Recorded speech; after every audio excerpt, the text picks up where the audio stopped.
Hello friends, welcome back. I am Raju. Raju stock analysis में आपका स्वागत है। आज हम जिस स्टॉक की बात करने वाले हैं उसका नाम है अल्ट्रा कैब इंडिया लिमिटेड।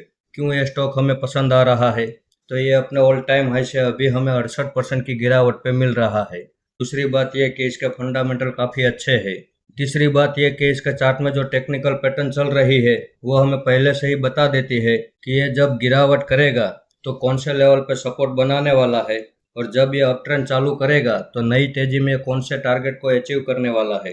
और चौथी बात यह है कि इनकी जो ग्राहक लिस्ट है वो बहुत बड़ी बड़ी कंपनियों की ग्राहक लिस्ट है। तो आइए हम सबसे पहले इसके फंडामेंटल देख लेते हैं।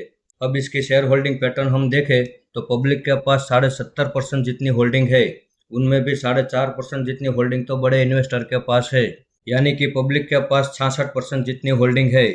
अब प्रमोटर की इसमें 29.5% जितनी होल्डिंग है।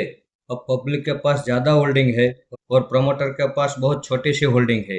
लेकिन पिछले साल की होल्डिंग से और इस साल की होल्डिंग में हम देखें तो प्रमोटर ने अपनी होल्डिंग बढ़ाई हुई है।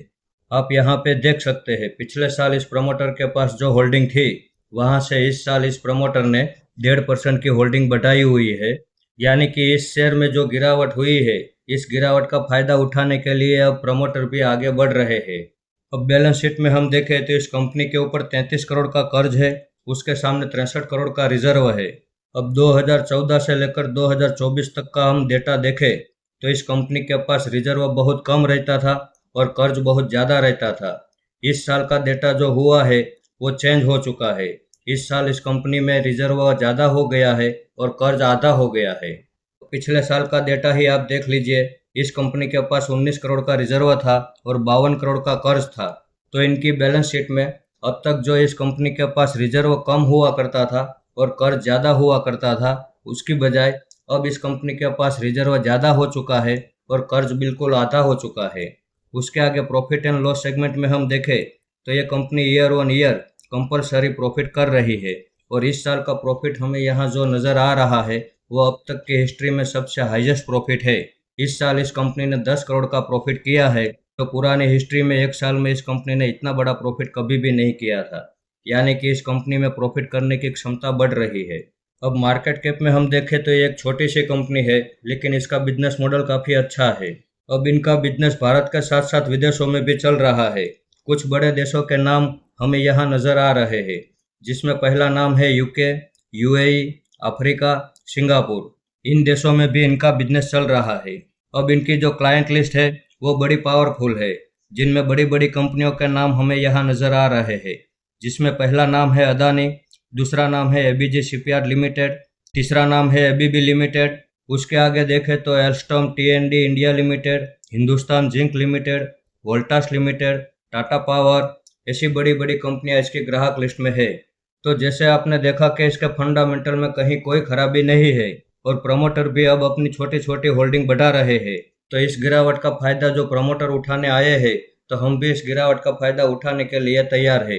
तो आज हम मार्केट ओपन होते ही इसे लाइव भाव पे बाय करने वाले हैं। अभी इसका भाव 10.5 रुपये चल रहा है। इसमें हमारा दूसरा सपोर्ट 5 रुपये का रहने वाला है। अगर ये वहाँ तक गिरावट करता है तो वहाँ पे हम दिल खोल के इन्वेस्टमेंट करने वाले हैं, और अगर यहीं से चलना शुरू कर देता है तो बड़ी अच्छी बात है। इसमें हमारा जो टारगेट है वो 50 रुपये का रहने वाला है। 50 रुपये के भाव पे ही हम इसमें प्रॉफिट बुक करने वाले हैं। अब ये शेयर भी टाइम वाइज और प्राइस वाइज दोनों करेक्शन कर रहा है। हो सकता है ये प्राइस वाइज करेक्शन कर चुका हो और टाइम वाइज करेक्शन अभी थोड़ा बाकी हो, तो यहाँ पे ये कंसोलिडेशन कर सकता है। जैसे यहाँ पे आप देख सकते हैं कि प्राइस वाइज करेक्शन करने के बाद 1.5 साल तक इसने टाइम वाइज करेक्शन किया था। तो यहाँ पे भी ये टाइम वाइज करेक्शन करता है तो करने दो। हो सकता है टाइम वाइज करेक्शन ना भी करे और यहीं से चलना शुरू कर देता है, तो हमें इस गलतफहमी में नहीं रहना है। एक एंट्री तो यहाँ करेंगे, और अगर ये टाइम वाइज करेक्शन करता भी है तो 1 साल के बाद हम फिर से यहाँ दूसरी एवरेज करने वाले हैं। इसका चार्ट आप देख सकते हैं, ये गिरावट करता है, बड़ी गिरावट भी करता है, लेकिन जितना टाइम ये डाउन ट्रेंड में लगाता है, अप ट्रेंड में उससे बहुत कम समय लगाता है। सिर्फ 2 साल में ही ये अपने टारगेट को अचीव कर लेता है। तो अब ये जब अपना अप ट्रेंड चालू करेगा तो इसे सिर्फ 2 साल ही लगेंगे 50 रुपये के टारगेट को अचीव करने के लिए। तब तक ये जितना डाउन ट्रेंड में रहता है रहने दो। इस कंपनी के ऊपर हम भरोसा कर सकते हैं। अब हमारे एक व्यूअर्स ने हमें जिंदाल पॉली फिल्म्स की वीडियो में कमेंट करके ये पूछा था क्या हमने इसमें एंट्री ली है या नहीं। तो ये रही इसकी स्क्रीनशॉट, देख लीजिए। जिस स्टॉक को हम बाय करते हैं उसी स्टॉक पे हम वीडियो बनाते हैं। और उनका दूसरा सवाल यह था कि इस कंपनी की फैक्ट्री में आग लगी हुई है, तो आग लगने के 2 दिन बाद ही हमने ये वीडियो बनाया है। इसके अंदर हमने सारी डिटेल दे दी है। अच्छी खबर आए या बुरी खबर आए उसके सामने हमें नहीं देखना चाहिए, क्योंकि सारा खेल चार्ट पैटर्न में ही छुपा हुआ है।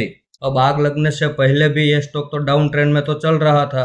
स्टॉक मार्केट में अगर प्रॉफिट करना है और बड़ा प्रॉफिट करना है तो सिर्फ चार्ट पैटर्न देखिए और वैल्यूएशन लेवल देखिए। बस इन 2 बातों पे ध्यान दीजिए, बाकी किसी भी बातों पे ध्यान मत दीजिए, तभी स्टॉक मार्केट में प्रॉफिट बनेगा और बड़ा प्रॉफिट बनेगा।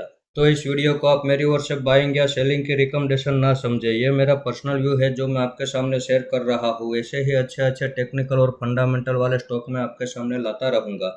आपने यहाँ तक मेरा वीडियो देखा उसके लिए आपका बहुत बहुत धन्यवाद।